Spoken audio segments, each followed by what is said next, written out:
Honorable members, the work of taking our nation forward is our collective responsibility as citizens.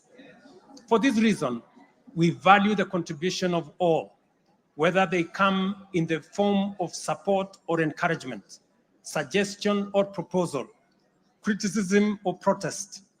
I believe that the most powerful component of leadership is listening and learning.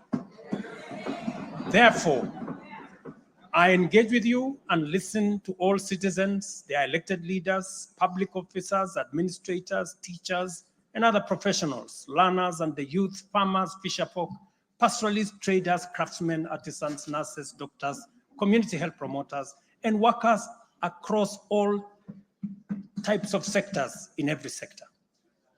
I listen too to religious leaders, the civil society, industrialists, entrepreneurs, and professionals. Their contributions and everyone else's have my full attention and commitment to respond through positive, affirmative action that takes the national transformation endeavor forward. I commit to continue listening and acting, to engage, debate, deliberate with you, and to take your input into consideration in serving our nation. By design, the bottom-up economic transformation agenda is defined by its capacity to elicit feedback in the course of implementation and incorporate the same in making improvements and further progress. With every input from stakeholders, our ability to drive progress increases. By listening to you and to every Kenyan, I am able to serve this nation better. As we take part in this necessary discourse, I want to make one thing very clear. I'm fully invested in the success of the strategies, policies, programs, and projects under our plan. For this reason, I am committed to do all it takes and work with every willing Kenyan until we succeed, because failure is not an option. Given the challenges our nation has faced, it has become clear, honorable members, that overcoming these obstacles requires the collective energy, the collective wisdom, ideas, and goodwill of Kenyans of all political, cultural persuasions, religious beliefs, and walks of life. The wisdom of entrenching national unity and inclusivity as a national value in our Constitution is clearly evident. Our diversity is our source of power. And this moment in the history of our nation calls for radical collaboration to transcend our challenges. We do not have the luxury of magnifying our differences. It is time for all of us to pull together and usher the nation into the future of our dreams. With this in mind, I initiated extensive consultations with leaders from across all divides, public and private. Through these engagements, we resolved to reimagine unity and inclusivity and harness the full potential of our nation through bipartisanship, which culminated in the formation of the broad-based cabinet. The imperative to accommodate the contribution of leaders across the aisle inspired us to constitute the broad-based government, a partnership based on shared purpose and premise on a commitment to bring our national values into action to turbocharge the implementation of the transformation of our nation. Being a farmer myself, transformation is like farming. A lot of resources are invested in plowing the land and planting the seeds, after which there is nothing to see for all the work except stretches of bare earth. Impatience might lead to anxiety and lamentation of the waste of effort in seed buried in the earth.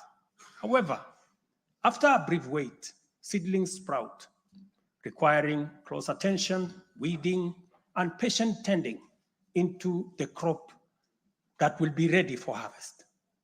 So is economic transformation. It requires hard work, investment of resources, patience, and faith. We have planted the seed, and all over the field, it is beginning to sprout.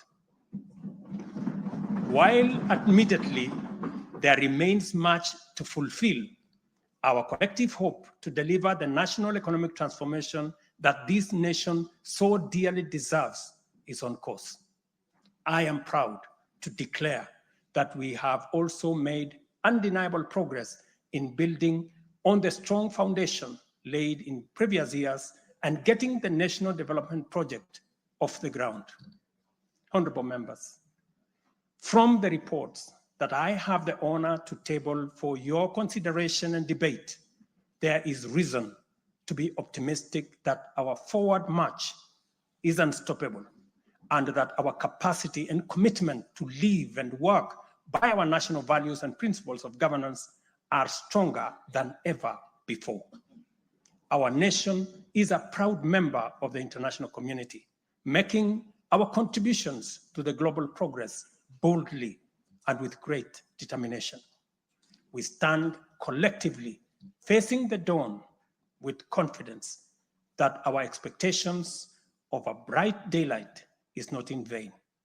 In summary, honorable members, and all fellow citizens, the state of our nation is resilient. And now, honorable speakers, it is my pleasure to submit to Parliament the following 3 reports as required by the Constitution. Number 1 is the report on all measures taken and progress achieved in the realization of national values. The second, report on progress made in fulfilling the international obligations of the Republic of Kenya. And the third, report on the state of our security. Now, therefore, I hand over the reports to the Speaker of the Senate and to the Speaker of the National Assembly. Thank you all. God bless you, and God bless Kenya.